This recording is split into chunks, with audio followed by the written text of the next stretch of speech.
तो इसमें हर D R किसमें कहलाएगा? सीरीज में। सीरीज में रेजिस्टेंस को क्या डायरेक्टली ऐड करते थे, तो इसमें जो जनरल जगह पर रेजिस्टेंस लिखा है क्या उसी को बेटा इंटीग्रेट कर दे, उसे क्या कर दे, कहां से कहां तक, यहां से लेकर वेरिएबल कौन है x, तो लिमिट कहां से कहां तक हो जाएगी, 0 से। समझ में आया? और ये क्वेश्चन मेरी बात सुनना, इसका मुझे मेरे पढ़ते टाइम से अभी भी इसका रिजल्ट याद है, rho L upon pi A B. ये इंडिकेशन पता क्या आएगा, rho L upon pi A B. आप देख लो आपके मॉड्यूल में है रो एल अपॉन पाई। अब मैं क्या बताना चाह रहा था आपको, मैं आपको बताना चाहता कि ये इस टाइप का एक्सप्रेशन हर बार सिखाया जाता है, बट हमें 2013 से सिखाया जा रहा है। समझिएगा, आपको लगता है कि जेईई में क्वेश्चन आते नहीं है क्या, जो नोट्स में पढ़ाते हैं, ये 2022 में आया कि नहीं आया? सच्चाई बताए, सच्चाई इस क्वेश्चन की क्या है, ये लिखना इंपॉर्टेंट था। इस क्वेश्चन में ये लिखना इंपॉर्टेंट था बस। क्वेश्चन नंबर 10 की बात कर रहा हूं, क्वेश्चन नंबर 10 की बात कर रहा हूं मैं। करूं सॉल्व? क्या तुम ट्राई कर लोगे? क्या उसने बोला आपको जो नल पॉइंट मिल रहा है, ध्यान सुनिएगा, अभी जो फोटो बनाई थी बेटा, इधर देखो सभी लोग, एक यहाँ पर रेजिस्टेंस है, एक यहाँ पर है, यहाँ कौन सा R2 है, यहाँ कितना है R1 है, यहाँ गैल्वेनोमीटर है कि नहीं? और यहाँ पर आपने एक वायर लगाया ऐसे, AB वायर लगाया कि नहीं लगाया? और ये रेजिस्टेंस ही तो है पूरा, और यहाँ पर कौन जुड़ा हुआ है, बैटरी जुड़ी हुई। तो आपसे उस क्वेश्चन में क्या बोला गया कि आपको नल पॉइंट जो मिल रहा है एग्जैक्टली बीच पॉइंट पे मिल रहा है। अरे इसमें रीडिंग ऑफ गैल्वेनोमीटर कहां पर मिलेगी, तो भी हम कहां रख रहे हैं, मिड पॉइंट पर। समझिएगा, तो आपको करना क्या था, क्या आपको ये रेजिस्टेंस दिख रहा है और यहां से यहां तक एक रेजिस्टेंस हो गया, और यहां से यहां तक एक रेजिस्टेंस हो गया, तो जैसे इसकी रीडिंग 0 हुई कंफर्म हो गया, यहां का पोटेंशियल यहां का पोटेंशियल बेटा क्या है, सेम है। और जैसे ही सेम हुआ तो ये रेजिस्टेंस अपॉन इतना रेजिस्टेंस इक्वल टू ये रेजिस्टेंस अपॉन इतना रेजिस्टेंस। ध्यान सुनिए, इतना रेजिस्टेंस निकालने के लिए x इक्वल टू 0 से लेकर x equal to l/2 limit रखते हैं इसमें, और यहां से यहां तक का रेजिस्टेंस निकालने के लिए लिमिट कहां तक रखते हैं, l/2 से लेकर l तक। यही सॉल्यूशन है, ये जेईई एडवांस की औकात है। डर इसलिए लगता है कि आपने सीखा नहीं है। अरे समझा गया? यस कुछ भी तो बोले यार, ठीक है, अच्छा है, नहीं सीखा है, क्या ही फर्क पड़ता है। अरे चमक गया सर, यही तो है, यही है, रेडियस लिनियरली वेरी कर रही थी, यहाँ रेडियस दे दी है, इसमें 1 mm 2 mm दे दी है, यहाँ ये और भी दे दी। अरे क्लियर है ना? सर तो ये हो गया आपका एक क्वेश्चन। कर लो पहले, तो रेसिप्रोसिटी वाला कर ही लो। इंटीग्रेशन करना आता है? इंटीग्रेशन तो इजी है, ये वाला इंटीग्रेशन इजी है, कर पाओगे? बताऊं क्या इंटीग्रेशन भी बताऊं क्या? आधा तो बोल दिया करो, बोलने की बोलता हूं तब तो बोलते नहीं हो। ये रेजिस्टेंस बताओ इंटीग्रेशन करके, इसका आगे ना कर दे, सिंपल। इस कचरे को क्या मान लेना, कुछ नहीं मान लेना। अरे इंटीग्रेशन बाय सब्स्टिट्यूशन मेथड, क्यों डायरेक्टली तो कर नहीं सकते हो, इजीली होता है, सिंपल लीनियर फंक्शन। कट जाएगा, रेडियस कैसे निकालेंगे, पाई कांस्टेंट है, पाई बाहर निकाल देंगे। तुम्हारा ये मैंने बहुत बार नोटिस किया है, जब बोल रहा होता हूं तो सुनते नहीं हो। x इक्वल टू 0 से x इक्वल टू l तक जाओगे, सुनना सभी लोग वापस से। x इक्वल टू 0 पर रेडियस कितनी है, a। x equal to l पर रेडियस कितनी है, और उसने बोला लेफ्ट टू राइट जा रहे हैं तो रेडियस लीनियरली वेरी कर रही है। तो इस लीनियरली वेरी करने का मतलब होता है कि जो चेंज करूंगा मैं, मतलब एक तरीके से रेडियस किस में वेरी करेगी, x पर। रेडियस किस में वेरी करेगी, x पर। अगर रेडियस x के साथ लीनियरली वेरी कर रही है, इसका मतलब उसकी चेंज होने की रेट क्या होगी, कांस्टेंट या यूनिफॉर्म होगी। तो हम यूनिटी मेथड से चेंज लिख पाते हैं। तो मैंने बोला l लंबाई x में चेंज किया मैंने 0 से लेकर कहां तक, l तक। तो रेडियस में चेंज कितना मिला, फाइनल माइनस x में चेंज हुआ l - 0, तो रेडियस में चेंज कितना होगा, b - 1। जब मैं x में चेंज करूंगा 1 का, तो रेडियस में चेंज कितने का होगा, b - a अपॉन l का। जब मैंने x में चेंज किया कितने का, x का, l में चेंज किया कितने का, इसका मतलब मैं कहां से गया x One इक्वल टू से 0 से लेकर कहां तक गया x इक्वल टू x तक तो चेंज कितने का हुआ x माइनस 0 तो रेडियस में चेंज कितने का होता b minus a upon l into x का बट इसको लिखोगे क्या ये कहां का चेंज है रेडियस का चेंज कहां से कहां तक का x इक्वल टू x से लेकर x इक्वल टू 0 का मतलब radius at x equal to x minus radius at x equal to 0 कोई तो चेंज है यस सर बस x आ गया अगर ये भी समझ में नहीं आता है अगर ये वाली बात समझ में नहीं आती है तो दूसरा मेथड है ध्यान सुनिए दूसरा मेथड है आपके पास आपको जब बोल दिया कि रेडियस किसका फंक्शन है बेटा x का और आपको दो बाउंड्री कंडीशन दे रही है x इक्वल टू 0 पर रेडियस कितनी है a और x इक्वल टू l पर रेडियस कितनी है दे रही है ना b तो रेडियस अगर x का फंक्शन लीनियर फंक्शन है तो कंफर्म है y equal to mx plus c type की इक्वेशन नहीं होगी y x के साथ यहाँ पर कैसे वैरी कर रहा है लीनियर तो रेडियस x के साथ लीनियर वैरी करेगा तो रेडियस कैसा होगा r equal to mx plus c type अगर मुझे m मिल जाए और c मिल जाए क्या radius as a function of x मिल जाएगा क्या उसके लिए आपको दो इंफॉर्मेशन देनी है क्या x इक्वल टू 0 डालोगे तो रेडियस कितनी मिलेगी a मिलेगी डाल दो इसमें तो r की जगह कितना डालोगे a x की जगह 0 तो c की वैल्यू कितनी आ गई a क्या यहाँ डाल देंगे तो अब r इक्वल टू क्या आ गया mx प्लस a बस m1 बचा हुआ है m1 बचा हुआ है बोलना है यार तो क्या मुझे पता है x इक्वल टू l पर r की वैल्यू कितनी है बेटा b तो r की जगह b डालो तो m x की जगह l बहुत बढ़िया प्लस 1 तो m की वैल्यू कितनी आई b minus a by l अब m भी मिल गया c भी मिल गया इसी में डाल दो तो r इक्वल टू क्या लिखते हैं b minus a by l into x plus c की वैल्यू कितनी आई थी क्या यही आया था अपना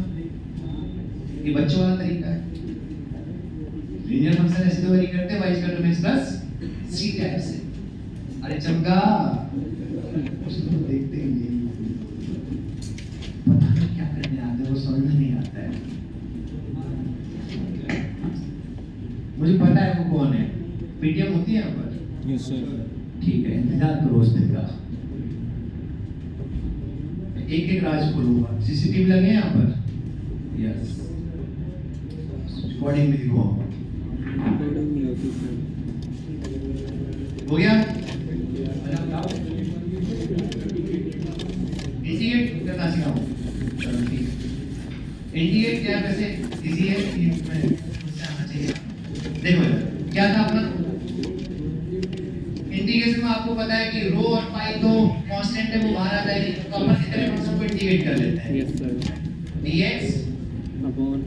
dx अपॉन बताओ b minus a by l into x plus a इतना ना है और इसका भी क्या है स्क्वायर तो एक काम करो इस पूरे कचरे को कुछ मान सकते हैं अपनी मर्जी से तो मैंने क्या किया b minus a by l into x plus a को मैंने कुछ t मान लिया कुछ भी मानो तुम्हारी मर्जी है ठीक है तो जैसे आपने t माना यहाँ पर तो बेटा क्या बचा आपका dx अपॉन t स्क्वायर अब यहाँ t का फंक्शन आ चुका है यहाँ x के dx है तो आपको पता है यहाँ dt लाना पड़ेगा तो वो कैसे ला सकते हो जो माना था उसी को डिफरेंशिएट कर दो t के रिस्पेक्ट में सभी लोग वोट पर तो b minus a by l x का t के रिस्पेक्ट में क्या होता है बेटा dx बाई dt a तो कांस्टेंट है 0 और t का t के रिस्पेक्ट में कितना होता 1 तो यहाँ पर dt इधर चला गया आपका तो dt upon into l upon b minus a इसका क्या आ गया dx अब तो हो जाएगा तो dx की जगह क्या डाल दोगे ये कचरा l अपॉन बोलो बोलो b minus a into dt upon t अब तो सिंपल है x पावर n वाला तो ये हो गया l upon b minus a तो ये क्या बचा आपका t की पावर -2 dt ठीक है तो ये कितना बचेगा l upon b minus a कितना होगा बोलो बोलो t की पावर -2 प्लस 1 अपॉन -2 प्लस कितना हो गया -1 अपॉन t तो इंटीग्रेशन क्या आ गया -1 अपॉन t की वैल्यू क्या आ गई डाल दो वापस से तो l upon b minus a और t की वैल्यू कितनी है भाई बताओ तो b माइनस 1 ये वाली है ना t की value yes sir b minus a upon l तो b minus a upon l into x plus a अब x की लिमिट डालेंगे क्योंकि मैंने x मिल गया है इंटीग्रेशन लिमिट कहां से कहां तक थी? 0 से L तक। एक बार L डालोगे Yes sir. बहुत ये माइनस L बाहर आ गया। चलो अब सही है, दिख गया क्या आपको? माइनस ले लिया मैंने कॉमन, Yes sir. ठीक है। तो एक बार L डालोगे तो ये क्या बनता? 1 upon b minus a into L plus minus एक बार क्या डालोगे बेटा? 0, तो ये टर्म 0 हो जाएगी। अपॉन में क्या? 1, L से L उड़ गया, A से A उड़ जाएगा, तो यहाँ पर LCM कितना आ गया? AB, तो यहाँ पर कितना आ गया? A माइनस B, यहाँ पर कितना था? L, यहाँ पर कितना था? A माइनस B उड़ गया, तो L upon AB, L upon ये किसकी वैल्यू थी? क्या ये L अपॉन AB जो आया इंटीग्रेशन क्या वो कितनी वैल्यू थी? रो अपॉन पाई तो बाहर ही आ गया था, आया कि नहीं आया? Yes, sir. तो रो अपॉन पाई बाहर आ गया था, उस इंटीग्रेशन कितनी वैल्यू आई? L upon AB। आंसर ये मैंने पहले लिख दिया था, रो L अपॉन पाई AB। अरे चमका, Yes sir. अब इतने तुझे मांगता है बाकी जी, इतना तो चाहेगा कि अगर चाहते हो कि अरे हो गया क्या? Yes sir. तुम लोगों को समझ में आया? और कैसे घर पे जाकर पैच चलाना मुझसे। इसमें आपको क्या कॉपी करना है? ये कर लो, एक क्वेश्चन है कर लो, और करते हैं एक क्वेश्चन करते हैं।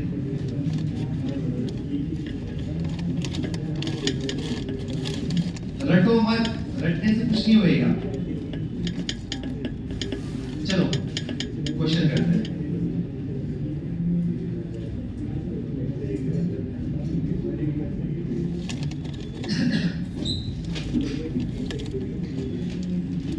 अच्छा इसमें एक चीज और नहीं बताई मैंने आपको, पोटेंशियोमीटर में ध्यान सुनिएगा।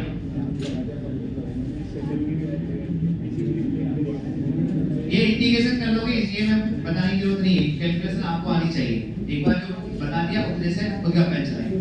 इधर देखिए एक बार, जरूर समझे आएगी इंटीग्रेशन। भाई इंटीग्रेशन अभी सीखा नहीं है, सीख जाऊँ मैं तो बताता हूँ। एंट्री नहीं एंट्री इंटीग्रेशन देखो ये वाला वायर कौन सा है? ये कौन सा वायर है? Bridge potentiometer wire. और यहाँ पर आप मीटर लगाते हैं और ऐसे यहाँ पर रहती है क्या? जॉगिंग। और यहाँ पर आपका रहता है नॉन रेजिस्टेंस, और यहाँ पर क्या होता है? अननोन रेजिस्टेंस, और यहाँ पर लगा होता है सेल या बैटरी। ठीक है सुनिएगा, आपने थ्योरेटिकली क्या बोला?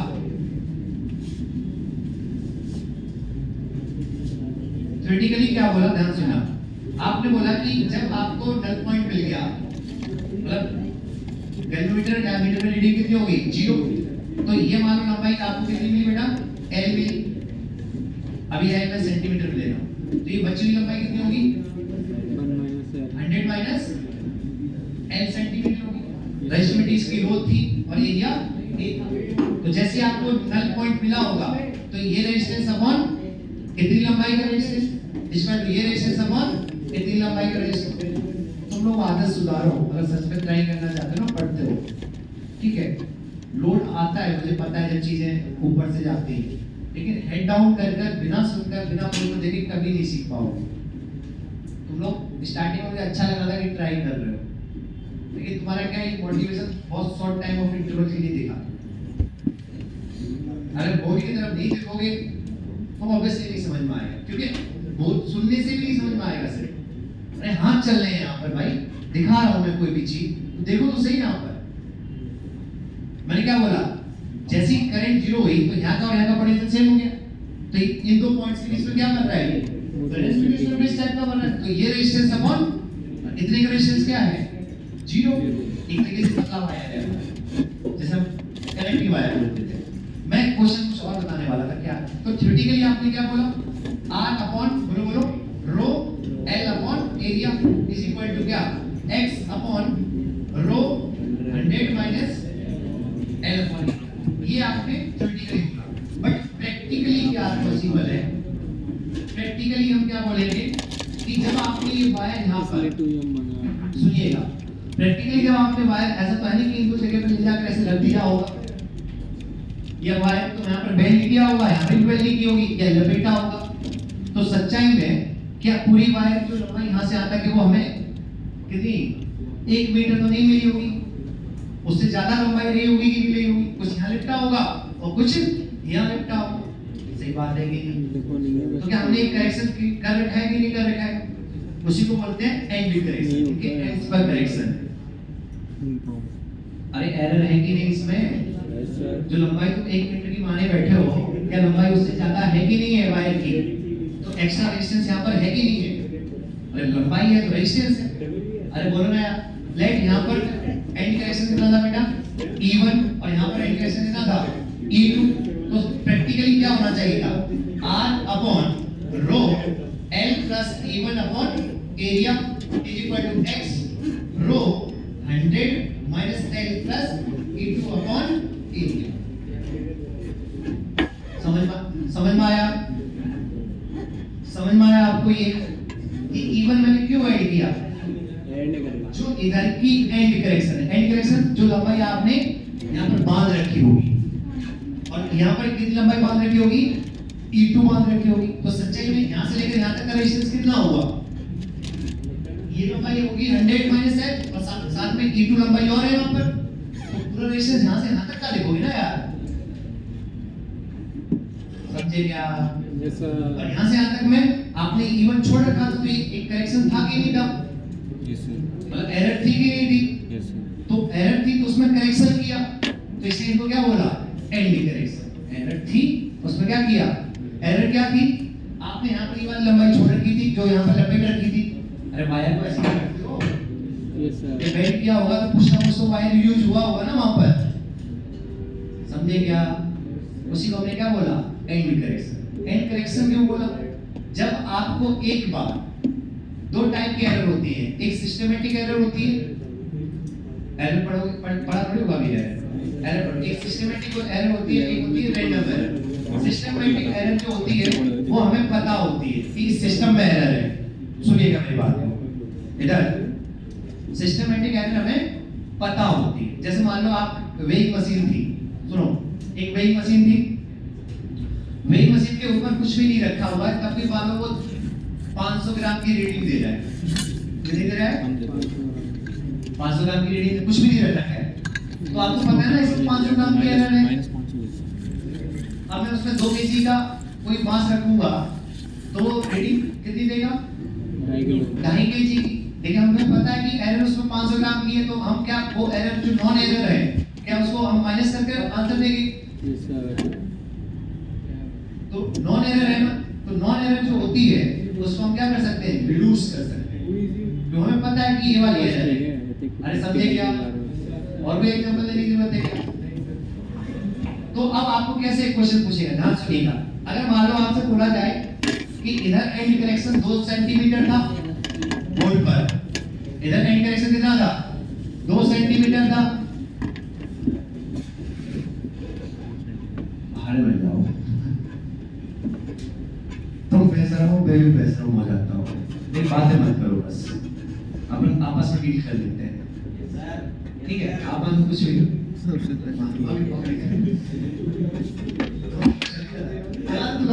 मेरी तरफ से पढ़ लो भाई, एक टाइम है, मौका मिला है, नहीं तो पछताओगे बाद में, है ना? अच्छा लाइफ में सबके सपने होते हैं ना, कुछ तो करना है। भले तुम मत इंजीनियर बनो, IITian बनो, बट एटलीस्ट कोई भी बिजनेस भी स्टार्ट करोगे तो उसमें भी पढ़ाई की जरूरत है। अब कोई एग्जांपल ऐसा मत ला कर दे देना पढ़ाई वाले भी बहुत आगे बढ़ गए। हाँ ठीक है, वो एक होता है यार। जो हमारे यहाँ पर जैसे हमारे यूपी मारवाड़ी लोग जो होते हैं बोले जाते हैं कि लोग बढ़िया धंधा करते हैं, तो ठीक है, लेकिन अभी तो मौका मिला तो पढ़ लो, टाइम के साथ काम कर लो। अरे रुको, बात नहीं, अरे क्वेश्चन में भूल जाऊंगा। मान लो इधर देखोगे, आपको बोला इधर एंड करेक्शन है 2 सेंटीमीटर और इधर एंड करेक्शन कितना है? 3 सेंटीमीटर। मतलब E1 की वैल्यू कितनी होगी? 2 होगी और E2 की कितनी होगी? 3। अरे बोलो यार। और आपको बोला कि इस एंड से नल पॉइंट कितनी दूरी पर मिलता है? 40 सेंटीमीटर पर। कितने मिलता है? 40। तो आप समझ जाओगे 40 ना होगा कितनी है? 42। मतलब यहाँ पे लंबाई कितनी है? तो इसमें यहाँ पे जो रेडियस लगेगा वो कितनी लंबाई की करस्पॉन्ड लगेगा? 42 सेंटीमीटर। और इधर जो 60 मिलता वो सच्चाई में 62 नहीं है, कितना है 63। तो यहाँ पे जो रेजिस्टेंस मिलेगा कितनी लंबाई का रिस्पॉन्स मिलेगा, रो इनटू 63 डिवाइड बाय एरिया। अरे समझे क्या, ये एंड करेक्शन की इंपॉर्टेंस थी। आपके इसमें होंगे नहीं क्वेश्चन, बट ठीक है, ये चैप्टर खत्म हो गया। एमएलए निकालिए। मेरे को पहले होती है सलाह वगैरह करा रहे हैं तो भाई थ्योरी वोरी तो समझाते ही मेरे को समझ नहीं अच्छा, जो एमएलए सॉल्व करके नहीं आए वो क्लास से बाहर जा सकते हैं। अरे क्या बात है सर, मैं क्या देख ये जा रहे थे सर हम 1 भी करके आ गए, 4 भी करके आ गए। ये क्या गया मुंबई में तो लग रहा है बने और पूरी भी कब कर ले तूने, मैं देखना चाहता हूँ कौन कौन बाहर जाता है। कोई नहीं यार दूसरा हम बैठे हैं चल रहे बता दूं, आज से भी आप सॉल्व करना भी सीखेंगे। सर एमएलए कर लेते हैं, ज्यादा हो जाएगा। हैं इस लग चलो सभी लोग मॉड्यूल का कल बता दूंगा। आज नहीं लिखा होगा, वैसे मैंने आज ही बोला था, आज करा नहीं। नहीं लिखा है इसी लग गई यहाँ पर। ये कम पड़ रही है ना इसमें, अनसुजन ने कहीं ना उसी बना दो चैप्टर में डाल रखा है इसके। अब मैं कैलकुलेटर आता हूँ, बता दूं क्या। चलिए सुन लो, कोई बात नहीं। यस सर क्या करें सुनो, सुनो ये वाला कॉपी कर लो भाई, ये एंड करेक्शन वाला भी कॉपी करो, एक नोट्स में कॉपी करो। नहीं करो कॉपी, अच्छा हाँ हो जाएगा, आधे घंटे में। शुरुआत से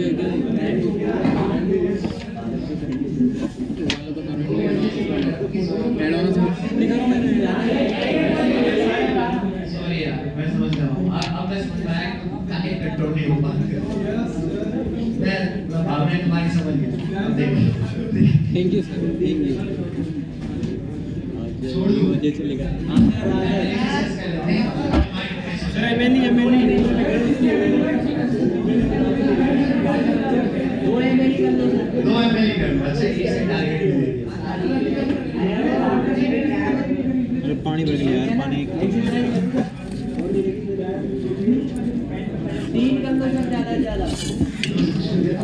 पानी भर गया।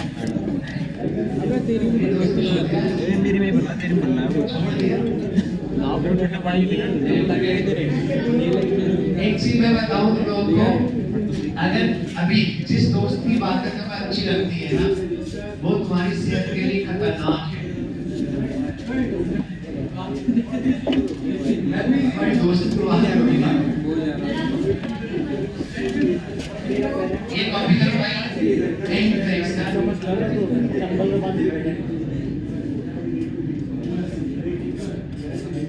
भाषा समझ में आई इसकी? यस भाषा समझ में आ गई?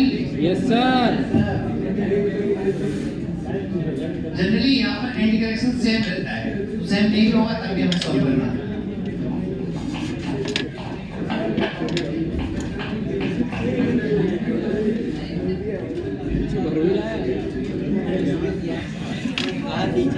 तो मैं आप लोगों को पहली बार देख रहे हो क्लास में? पहली बार आए? नहीं यार, बस मैं बाकी सबकी तो सभी पहचानने लग गया हूँ।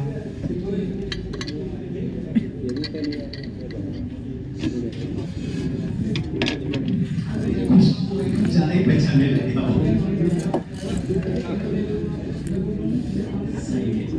एंड करेक्शन टॉपिक बता देंगे।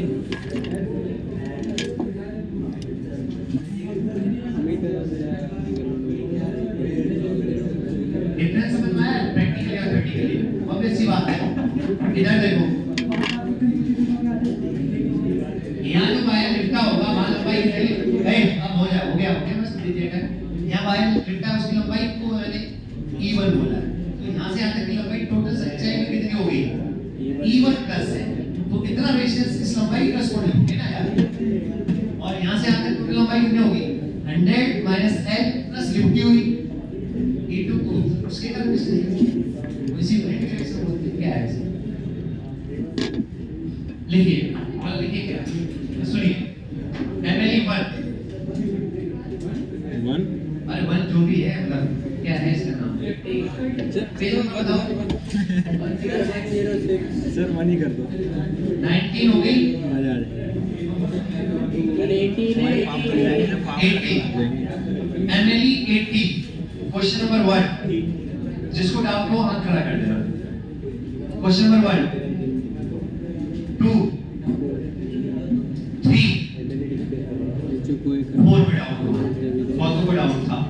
4 और 14 एक जैसे हैं, बस कुछ नहीं है, आपको आता है, आप सभी लोग देखिए, आपसे पूछा गया है बोर्ड पर हाथों से ज़्यादा उतारना, तुम उस आगे में पानी भर देगा हाँ 10 सेकंड में आई ये लंबा मत कर दो मुड़ कर बात कर रही है। इधर देखो क्या पूछा है इसमें, एक वायर है, सिलेंड्रिकल वायर है ना, उसमें करंट फ्लो हो रही है I, एरिया ऑफ प्रोसेस कितना है A, और लंबाई कितनी देर की आई थी L, और आपसे पूछा गया इसका टोटल मोमेंटम बताइए।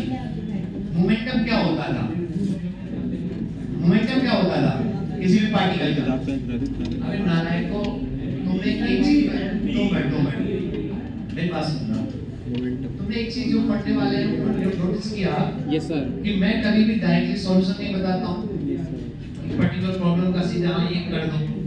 मैं उसमें अगर पुरानी चीजें मुझे पता है, मैंने तुम्हें मानी कि तुमको 11th भी नहीं आती, इसलिए 11th की चीजें भी बताने की कोशिश करता हूँ, सीख लो ना लाइक को, जब भी मेरी एनर्जी ज्यादा जाएगी ना भाई, भाई पीछे वालों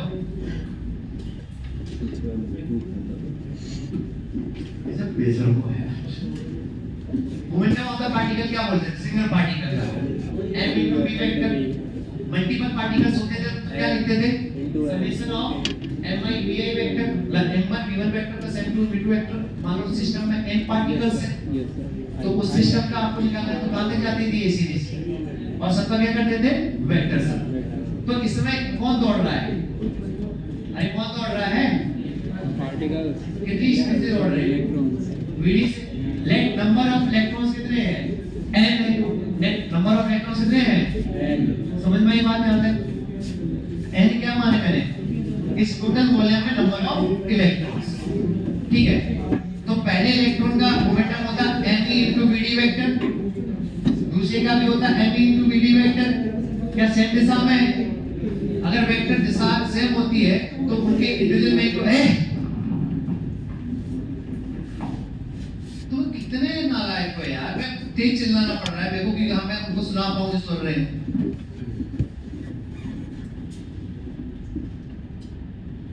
तुम्हारा क्या ईमान कुछ है नहीं क्या पे, मैं अपनी उस पर आ जाऊं क्या, थप्पड़ मारने ही स्टार्ट कर दूं क्या लिटरली।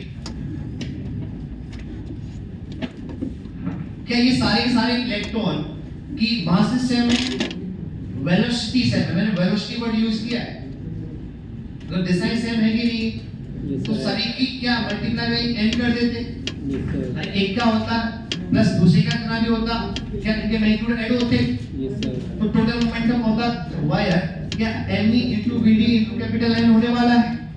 आपको me पता है, क्वेश्चन में vd नहीं दिया है और कैपिटल N भी, तो आपको कुछ और दिया है, क्या I दिया है, I दिया है। I का फॉर्मूला क्या था, n into e into vd into area. आप लेकिन ये n और ये n सेम नहीं है, ये टोटल नंबर ऑफ इलेक्ट्रॉन्स है और ये total number of electrons upon volume है। तो स्मॉल n को क्या बोलोगे, कैपिटल N अपॉन वॉल्यूम कितना होगा, A2 है, डाल दो यहाँ पर वैल्यू, तो n upon I L E VD into area. Area भी नहीं दिया था तो एरिया उठ गया अपने आप। आपको किसकी वैल्यू चाहिए, n into VD की, तो कितनी आई, I L अपॉन E, ये तो नहीं पता था, क्या n VD की वैल्यू निकाल लेंगे तो कितना आंसर आने वाला है, me I L upon E। Mass of electron आता है, I आता है, L दिया है, इलेक्ट्रॉन का चार्ज पता है। अरे चमका क्या, यस सर। ये 4 और 14 एक जैसे हैं। क्वेश्चन नंबर 5 6 कौन सा अच्छा है। जो तुम्हारे साथ फुटपाथ बातें करने वाले बैठे हैं उनके साथ मत बैठना। क्वेश्चन नंबर 6 में क्या है? एक क्लास में कराया रोज।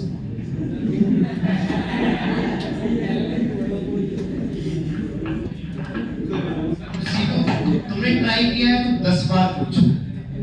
और ये उल्टा हुआ करता था एलएम में कि एक बार जो बता दिया वो आना चाहिए।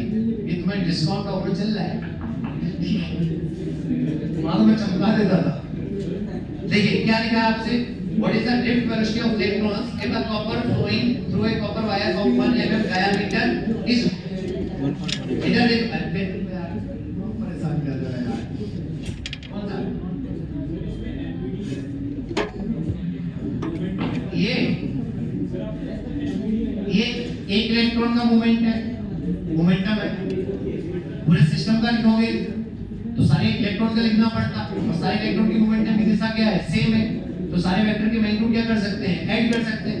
तो ई सेम नंबर n टाइम जुड़ता है, मैथ्स है। तो क्या n times of momentum of 1 electron हो जाता। Yes sir. बस ये हमें पता नहीं था, ये पता नहीं था, उसके लिए वहां से मैंने सेटिंग बैठाई। और स्मॉल कैपिटल N क्या है? Number of free electrons. और स्मॉल n वो क्या हुआ करता था? Number of electron. Number of free electrons divide by volume. तो कैपिटल N अपॉन A है, A into N। सेम चीज इसमें करनी है क्वेश्चन नंबर 6 में। आपको क्या दिया हुआ है भाई? डायमीटर दिया हुआ है, इधर देखो। डायमीटर दिया हुआ है D, I दिया हुआ है, और क्या दिया हुआ है? कॉपर वायर है। सभी लोग नोट कर लेट। ये कॉपर वायर था, करा चुका हूं। इस कॉपर वायर की डेंसिटी अगर D1 है और मास m है और मॉलिक्यूलर मास m0 है, तो आप क्या लिखेंगे? मैंने बताया था number of moles. Number of moles क्या होंगे बताओ? नंबर ऑफ मोल्स क्या होंगे? Mass of the material, chemistry का क्वेश्चन है वैसे, डिवाइड बाय क्या? Molecular mass. ये नंबर ऑफ मोल्स होंगे। नंबर ऑफ एटम्स रटना नहीं है। नंबर ऑफ एटम्स क्या होंगे? क्या नंबर ऑफ मोल्स को n से मल्टीप्लाई कर दो यार? यस। ये बेटा क्या आ गए? नंबर ऑफ एटम्स हो गए। और एक एटम कितने इलेक्ट्रॉन दे रहा है? दिया हुआ ना क्वेश्चन में, मेरी मर्जी थोड़ी देगा। assume that each atom of copper contributes 1 electron। तो नंबर ऑफ एटम्स कितने हो जाएंगे? 3 हो जाएंगे। तो ये नंबर ऑफ इलेक्ट्रॉन्स हो गए यार। अरे बोलो यार। Yes sir. Number of electrons मिल गए तो स्मॉल n क्या डिफाइन करते थे? क्या? नंबर ऑफ इलेक्ट्रॉन्स अपॉन क्या? Volume of the material. जिस मटेरियल में बात हो रही है, तो नंबर ऑफ इलेक्ट्रॉन्स आपने निकाली स्मॉल m। अरे अगर क्वेश्चन मॉडिफाई होगा क्या यहां तक है मदरी इस टाइप की जीमेल्स में आएंगे, यहां तक तो सेम रहेगा।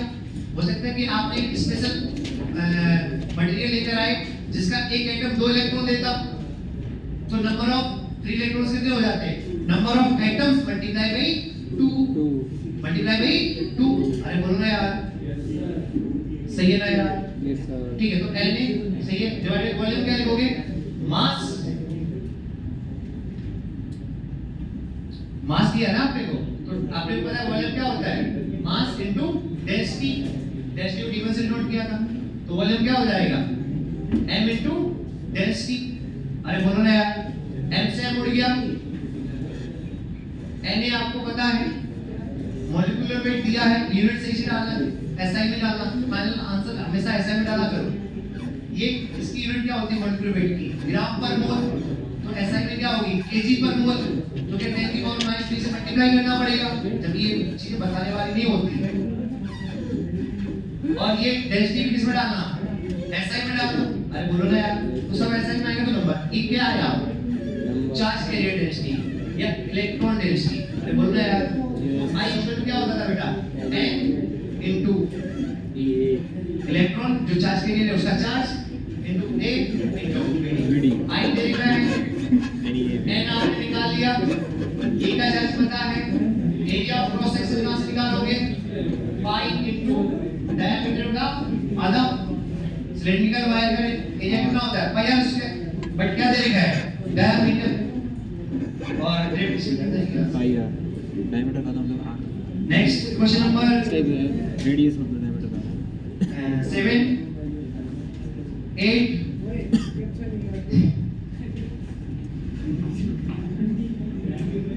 कि एक क्वेश्चन का मैं अभी डिफरेंसेस पढ़ाता हूँ बच्चों को आज ही, तो इसी क्वेश्चन का मैंने एग्जांपल दिया बच्चों को, इसलिए मुझे ऐसे आ गई। क्योंकि मैं उसमें क्या प्रॉपर के जो बच्चे आए ना उसको आता है थोड़ा थोड़ा, प्रॉपर 11 12 तो है नहीं, तो डिफरेंसेस एंड इंटीग्रेशन सबने पढ़ा हुआ है, मैथ्स तो पढ़ी है ना, बोर्ड दिया है सबने, तो उनको ऐसा लग रहा होता है ऐसे अप्लाई ले रहे होते एकदम यहाँ सर पढ़ा रहे हैं बेसिक मैथ्स। तो मैंने उनको बस आईना दिखाया था कि मैंने कहा वो बेसिक मैथ्स है ना, वो इतनी बेसिक मैथ्स लौट फिर के आपकी जिंदगी में बार बार आती है। आपको डिफरेंशिएशन का रूट पता हो, इंटीग्रेशन का मीनिंग पता हो, स्लोप का मीनिंग पता हो, तो वही मैथ्स है, बस टर्म चेंज हो जाती है। y और x में हमने पढ़ी थी मैथ्स dy/dx, वो काइनेमेटिक्स में dv/dt हो जाती है, dx/dt हो जाती है, बट मैथ्स तो सेम ही रहती है ना। मैक्सिमम मिनिमम पढ़ा था हमने, इधर देखो सभी लोग, मैं क्वेश्चन से पहले बेस सिखाऊंगा। y मान लो किसका फंक्शन है, x का, y किसका फंक्शन है, तो y किस पर डिपेंड कर रहा होगा, x पर। तो आपको पता है y के चेंज होने की रेट dy/dx वो कितनी होगी, f of x। जहां पर भी अगर मैं ध्यान सुनिएगा, अगर y और x का मैं पिक्टोरियल रिप्रेजेंटेशन करूं, ग्राफ का मतलब क्या होता है, जो रिलेशन देने का होता है उसका पिक्टोरियल रिप्रेजेंटेशन, मतलब इनपुट डाला तो आउटपुट कितना आया, ये वाला।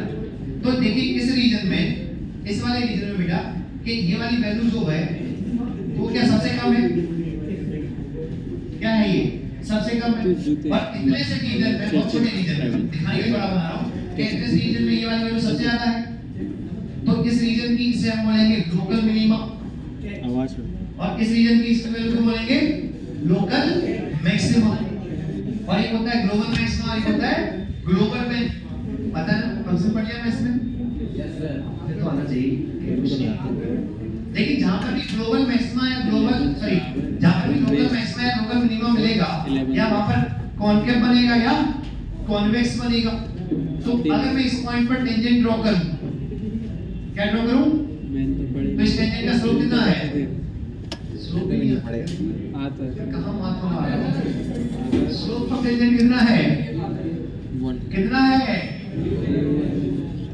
मैं पढ़ना बंद कर दूंगा, मुझे ऐसा लग रहा है कि 2 महीने और पढ़ाएगा लोगों को, मेरा इंटरेस्ट गायब हो जाएगा और वापस चला जाऊंगा पिताजी के पास और राजनीति में हुआ ज्यादा अच्छा है। मेरी क्या वो 2008 में पिताजी ने सोनालिका की ट्रेड एजेंसी खोली थी, तो 3 साल के बाद बंद कर दी थी, अभी उसके पार्ट्स पड़े हुए, मेरा तो मन कर रहा है वही वापस से स्टोर खोलूं जाकर, है ना, और वो बंधु वाली दुकान पे भी कुछ कर लूंगा। अब तो मेरे पापा की एज भी बढ़ती जा रही है, अभी तो यंग थे, तो बोलते थे बेटा मैं ही काफी हूँ, थोड़ा तो मैं सोचा था अब मैं भी 1.5 साल हो गया हूँ, मेरा मन तो बहुत करता है कि तुम पे माथापाची करने से अच्छा है अपना बिजनेस आगे बढ़ाया जाए। आ जाना काम करेंगे, कहानी सुनो यार, कई बार तो ऐसा लगता है मेरे को मैं जबरदस्ती एनर्जी वेस्ट कर रहा हूँ। इधर देखो, किसी भी फंक्शन की चेंज होने की रेट किससे देखते हैं, पिक्चुअली स्लोप ऑफ टेंजेंट से। स्लोप ऑफ टेंजेंट क्या होता है, tan थीटा, और थीटा कहां से मेजर करते हैं, हॉरिजॉन्टल से एंटी क्लॉकवाइज। तो यहां पर भी स्लोप 0 है, ना dy/dx 0 है, और यहां पर भी dy/dx 0। अबे चुप हो जाओ नालायको, पीछे वालों, मैं यहां से फेंक कर मार दूंगा मोबाइल, कैसे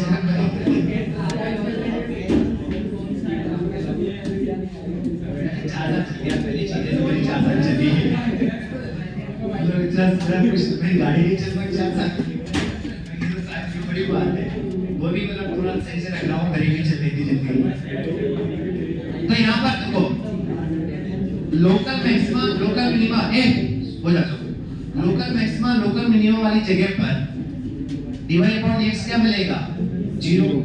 लेकिन हमें कैसे पता लगेगा, जैसे आपने ये फंक्शन निकाला, इसको क्या डाला, 0 डाला, लेकिन ये वाली वैल्यू थी x1 पर और ये वैल्यू थी x2 पर, तो इसको 0 डालने पर आपको मान लो एक वैल्यू मिली x1 और एक वैल्यू मिली x2। तो एक चीज तो श्योर होगी कि इस फंक्शन को अगर मैं ग्राफिकली रिप्रेजेंट करता तो x1 और x2 पर या कॉनकेव बन रहा होगा या कॉन्वेक्स बन रहा होगा, यानी इस पर लोकल मिनिमम मिलेगा या लोकल मैक्सिमम मिलेगा दोनों में से किसी एक पर। लेकिन जहां पर भी इसके जस्ट लेफ्ट में देखो, क्या स्लोप ऑफ टेंजेंट नेगेटिव है? Yes, sir. जस्ट राइट में देखो स्लोप ऑफ टेंजेंट, Positive. तो लेफ्ट टू राइट अगर हम बढ़ेंगे स्लोप नेगेटिव से 0 हुआ, 0 से क्या हुआ? Positive. तो स्लोप के चेंज होने के लिए इस जगह पर क्या है? पॉजिटिव है। Positive. इसका मतलब जिस x के करस्पॉन्ड d2 बाई, क्योंकि स्लोप के चेंज होने की रेट ये होती है, जिस x के correspond d2 by upon dx क्या होगा बेटा? पॉजिटिव होगा। कंफर्म में वहां पर क्या मिलेगा? मिनिमम मिलेगा।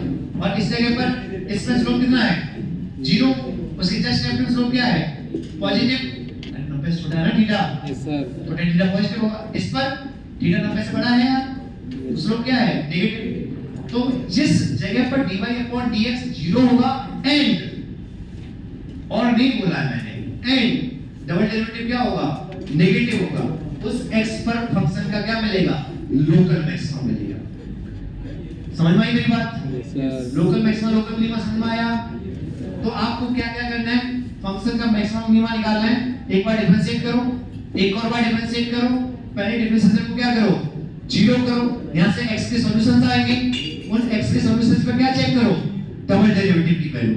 जिस डबल डेरिवेटिव पर, जिस x पर डबल डेरिवेटिव पॉजिटिव आएगा उस x पर फंक्शन क्या मिलेगा? मिनिमम। जिस पर नेगेटिव आएगा उस पर मैक्सिमम। अब आपसे पूछा गया था मिनिमम वैल्यू ऑफ करंट, तो पहले क्या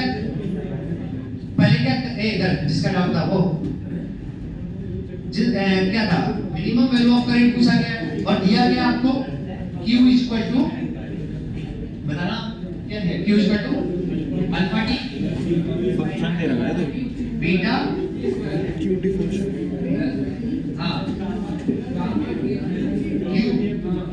मुझे बहुत सारे बच्चों ने क्या गलती है, इधर देखो, बहुत सारे बच्चों ने क्या गलती की थी? Q को मैक्सिमाइज कर रहे थे। हमें किसको मैक्सिमाइज करना है या मिनिमाइज? I को। तो पहले I as a function of t निकालो, उसके बाद आगे की चर्चा करो। तो I क्या हो गया? Alpha minus 2 beta two t plus 3 gamma into t square. अब ये भूल जाओ, बाद में करेंगे। क्या I as a function of t है? Yes, sir. इस I t पर डिपेंड कर रहा है। Yes, sir. किसी t पे मैक्सिमम मिलेगा, किसी पर Minimum. लेकिन हमें चेक करना है। Yes, sir. तो क्या करना पड़ेगा? सबसे पहला काम di बाई dt निकालो, 0 बोलो 2 बीटा एक respect two plus 6 gamma into t। दूसरा डबल डेरिवेटिव इसका है अपॉन dt स्क्वायर, इसका कितना होगा? 0 प्लस 6 गामा। क्या डबल डेरिवेटिव आपका ऑलरेडी पॉजिटिव आया? इसका मतलब इसको 0 कर इसको अरे तुम चार बहुत देर से कर रहे हो।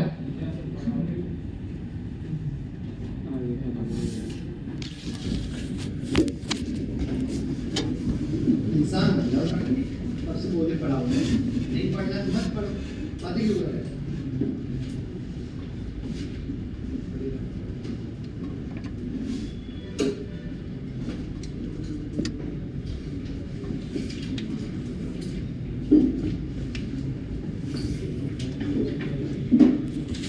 एक काम कर, नाम क्या है? तीनों के नाम लिख कर दे, नाम और पेरेंट्स का नंबर लिख कर दे। नाम और नंबर लिख कर दो, ब्रिजेश संतोष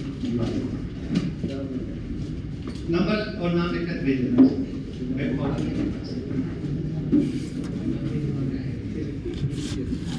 ये क्या आया? di by dt मतलब I के चेंज होने की रेट किस जगह 0 हुई? t equal to 2 beta upon 6 gamma, मतलब बीटा अपॉन 3 गामा पर। इसका मतलब क्या है? इसका मतलब है कि इस टाइम पर जो ग्राफ बना होगा, उस ग्राफ IT ग्राफ बनाओगे तो उस ग्राफ का स्लोप ऑफ टेंजेंट इस टाइम पे क्या होगा? 0। स्लोप ऑफ टेंजेंट क्या होगा? स्लोप ही तो 0 किया है IT ग्राफ का, तो वहां पर कॉन्केव बना होगा या कॉन्वेक्स बना होगा। लेकिन इसी टाइम पर मैं डबल डेरिवेटिव चेक तो बाद में करता, क्या वो डबल डेरिवेटिव टाइम से इंडिपेंडेंट आया? तो कंफर्म है जो आपने इसको 0 किया था ना, इसी टाइम पर I क्या रहा होगा? मिनिमम रहा होगा, क्योंकि इसका लोकल मैक्सिमम डिफाइन है ही नहीं। इस फंक्शन का लोकल मैक्सिमम डिफाइन अरे बना लोगे इस वाले फंक्शन का। अरे पैराबोला है यार, तो पैराबोला में लोकल लोकल मैक्सिमा डिफाइन ही नहीं होगा क्योंकि टी स्क्वायर का कोएफिशिएंट पॉजिटिव है तो अपवर्ड ओपन पैराबोला बनेगा तो इसका ग्लोबल मैक्सिमा कितना होगा इनफाइनाइट होगा इसलिए उसने मिनिमम करंट पूछा तो मिनिमम करंट कितनी हो जाएगी कितनी हो जाएगी अब ये पता लगे कि टी इक्वल टू इतने पर मिनिमम करंट होगी तो कितनी होगी तो वो फंक्शन में डाल के मिलेगा ना यार तो आईडी में कितनी डाल दोगे टी डाल दोगे इसमें कितनी टी इक्वल टू हर समझ में आया पक्के से मैंने बोला आई किसका फंक्शन है तो अलग-अलग टी पर आई अलग-अलग मिलेगा यस सर लेकिन हमें आई क्या चाहिए मिनिमम तो मैंने इसको डिफरेंशिएट किया और क्या किया 0 तो यहां से टी की वैल्यू कितनी आई बीटा अपॉन 3 का लेकिन हम श्योर नहीं थे कि इस पर मिनिमम मिलेगा आगे क्या या मैक्सिमम तो मैंने क्या चेक किया डबल डेरिवेटिव इसका जैसे डबल डेरिवेटिव चेक किया वो तो ऑलरेडी पॉजिटिव है तो मैं श्योर हो गया कि इस टी पर फंक्शन क्या रहा होगा मिनिमम रहा होगा तो कितना रहा होगा तो वैल्यू डाल दीजिए फंक्शन तो जाना टी है वहां पर कितना डाल दोगे बीटा अपॉन 3 का क्वेश्चन नंबर 9 10 में क्या है भाई अरे आर्मस्ट्रॉन्ग है आर्मस्ट्रॉन्ग समझ लिया है एक आर्मस्ट्रॉन्ग वो वाला 10 की एक चार्ज इलेक्ट्रॉन याद नहीं है से वही वाला क्वेश्चन तो है an atom electron revolves around the nucleus along a path of radius सुनो देना making 9.4 into 10 to the power 80 revolution per second equivalent current होगा इफेक्टिव करंट तो ये न्यूक्लियस है और इसमें इसके अराउंड कौन रिवॉल्व कर रहा है इलेक्ट्रॉन कौन कर रहा है और कितने ओमेगा से कर रहा है ओमेगा दिया है ना कितना 9.4 into 10 to the power 80 rps चल जो भी ओमेगा rps तो इसको कन्वर्ट कर लीजिए रेडियन पर सेकंड में इसमें ऐसा ही यूनिट में तो कितने से मल्टीप्लाई करोगे ओमेगा जो भी दे रखा है ओमेगा इनटू 2 पाई 1 रिवॉल्यूशन कितने रेडियन के इक्वल होता है 2 पाई रेडियन के तो 2 पाई ये सब लेवल की गलतियां हैं तो ये आपको क्या आ गया ओमेगा आ गया अब ये इलेक्ट्रॉन ध्यान सुनिएगा ये इलेक्ट्रॉन पहली बार यहां से मान लो जब गुजरने वाला होगा तो अगली बार कितनी बार गुजरेगा एक टाइम पीरियड के बाद तो एक टाइम पीरियड में कितना चार्ज बीता e तो एक यूनिट टाइम में कितना चार्ज गुजरेगा e by t और t क्या होता है 2 pi by omega omega radius वगैरह को मतलब नहीं वहां पर ये 11 तो मैंने अभी बता दिया आपको 11 में क्या करना पड़ेगा 11 में बताओ क्या करना पड़ेगा इसका r निकालना पड़ेगा अरे करंट ही है ना यार अरे नहीं वो भी नहीं करना पड़ेगा i सेम होगा उसने किसका रेशियो पूछा है ड्रिफ्ट का तो j की वैल्यू i अपॉन एरिया और j की वैल्यू क्या था n into e into vd कर लोगे क्या i क्या रहेगा सेम क्वेश्चन नंबर 12 13 14 अभी बताया 15 पक्के से और बाकी जो बच्चे सॉल्व कर रहे हैं ठीक है मेरी तरफ से सारी एमएलई करनी है आपको जितनी होगी करनी है एक्सरसाइज सारी करनी है कोई भी नहीं छोड़नी है 3 हो चाहे 3b हो चाहे 4a हो चाहे 4b हो सारे अटेम्प्ट करने हैं आज के सर्किट में मैं कल चर्चा करूंगा और सिखा दूंगा टाइम हो गया नहीं छोड़ूंगा तीनों मिलो आपके बाहर मेरे से तीनों बाहर मेरे से मिलना अभी आकर और वो पीछे वाले दोनों तुम भी ऑब्वियसली तो इसमें से थोड़ी हो